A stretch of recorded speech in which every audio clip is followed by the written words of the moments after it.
Հիսուսի փորձությունը։ Հիսուսը Սուրբ Հոգով լցված վերադարձավ Հորդանանից, ապա Սուրբ Հոգով առաջնորդված գնաց անապատ, որտեղ 40 օր փորձվեց սատանայից։ Այդ օրերին նա ոչ կերավ եւ ոչ էլ խմեց։ Երբ 40 օրը լրացավ, Հիսուսը քաղց զգաց։ Սատանան ասաց նրան. «Եթե Աստծո որդին ես, հրամայիր, որ այս քարը հաց դառնա»։ Հիսուսը պատասխանեց. «Օրենքի գրքում գրված է. մարդ միայն հացով չի ապրի, այլ Աստծո բոլոր խոսքերով»։ Ապա Սատանան նրան հանեց մի բարձր լեռան վրա եւ մի վայրկյանում նրան ցույց տալով աշխարհի բոլոր թագավորությունները, ասաց.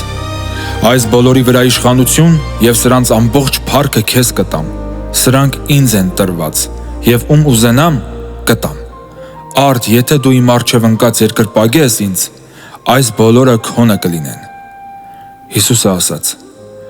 «Օրենքի գրքում գրված է. քո Տեր Աստծուն պիտի երկրպագես եւ միայն նրան պաշտես»։ Հետո Սատանան նրան տարավ Երուսաղեմ եւ կանգնեցրեց տաճարի աշտարակներից մեկի վրա եւ ասաց նրան.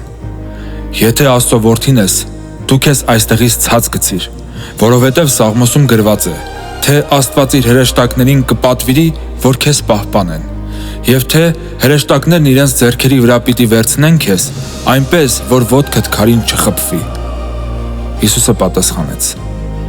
«Օրենքի գրքում գրված է. քո Տեր Աստծուն չփորձես»։ Սատանան ամեն տեսակի փորձություն կատարելով որոշ ժամանակ հեռացավ Հիսուսից։